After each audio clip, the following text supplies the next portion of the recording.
பேசலாம் வாங்க. என்ன தலைப்பு ஒரு மாதிரி இருக்கு, யாரோட யார் பேசுறது அப்படின்னு கேட்குறீங்களா? மனசில் தோன்றது பேசலாம். விருப்பம் இருக்கிறவங்க, இதே மாதிரி சம்பவம் தங்கள் வாழ்க்கையிலே நடந்திருக்குதுன்னு நினைக்கிறவங்க இதை கேட்கலாம். மனசில் இருக்கிறத பதிவாக கொடுக்கலாம். இப்போ தொடங்கலாமா? அதாவது எனக்கு தெரிஞ்ச ஒரு நெருங்கிய ஒரு உண்மை சம்பவம் தான், ஒரு குடும்பத்தினுடைய உண்மை சம்பவம். ஒரு 3 தலைமுறையுடைய வாழ்க்கை வரலாறு.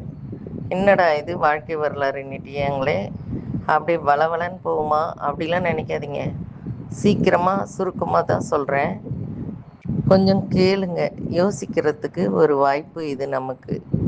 அதாவது அந்த காலத்துலலாம் ரொம்ப சாங்கியம்லாம் பார்ப்பாங்க.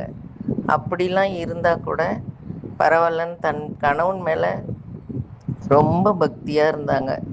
அவங்க வியாபாரம் செய்யலாம், கொஞ்சம் வாழ்க்கையில் முன்னேறலான்ட்டு கணவன் நினச்சி மனைவி கிட்ட கேட்கவும், அன்னைக்கு வெள்ளிக்கிழமைன்றது கூட கவலைப்படாத, சாமிக்கிட்ட உத்தரவு வாங்கிக்கிட்டு அவங்களுடைய நகைகளெல்லாம் கொடுத்தாங்க அவங்க கழட்டி.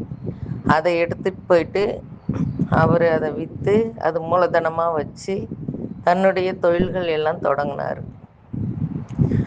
சொல்ல முடியாத அளவுக்கு செல்வமும் தொட்டதெல்லாம் பொண்ணா விளைஞ்சது.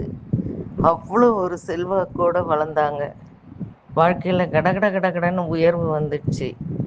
அவங்களுக்கு அவங்களுக்கு 3 பெண்களும் ஒரு பையனும் இருந்தாங்க. அவர் என்ன பண்ணார், அந்த கணவன் தன்னுடைய சொந்தக்காரங்களுக்கெல்லாம் கூட தன்னுடைய உழைப்பில் செல்வத்தில் வாய்ப்பு ஏற்படுத்தி அவர்களுக்கெல்லாம் கூட முன்னேறத்துக்கு எல்லா உதவியும் செய்தார். ஆனால் என்னன்னே தெரியல, அந்த நகையை கட்டி கொடுத்தாங்களே அவங்க கொஞ்ச காலம் நல்லா இருந்தாங்க. அப்புறமா அந்த ஒரு 40 வயதுக்கு மேலே அவங்களுக்கு உடம்பு சரியில்லாத, ஒரே வயிறு எரியுது வயிறு எரியுதுன்னு சதா சர்வகாலமும் வீட்டில் கத்தி ரொம்ப வேதனையில் இருந்து உடம்பு சரியில்லாத இருந்து இறந்துட்டாங்க. அப்புறமா அவங்களுக்கு ஒரு பையன், நல்லா படிக்க வச்சாங்க, 3 பொண்ணு. அதே மாதிரி நல்லா கல்யாணம் பண்ணி கொடுத்தாங்க.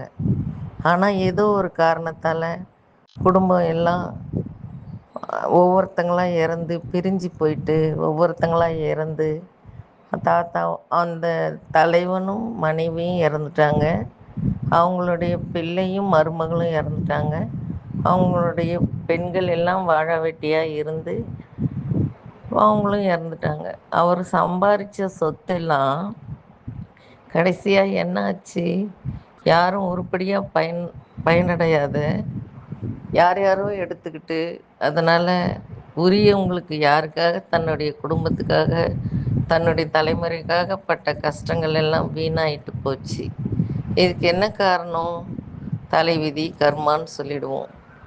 ஆனால் அதெல்லாம் பாதிக்கப்பட்டவங்க, உழைச்சவங்க, அந்த வாரிசுகள் மனசெல்லாம் எவ்வளோ கவலையாக இருக்கும்.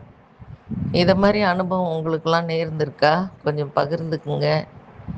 ஆனாலும் இறை நம்பிக்கையை கைவிடக்கூடாது. எல்லாத்துக்கும் ஏதோ ஒரு காரணம் இருக்கும். கண்டிப்பாக கடவுள் எல்லாருக்கும் ஏதோ ஒரு வகையில் தீர்ப்பு கொடுத்துட்டு தான் இருப்பார். நம்புவோம்.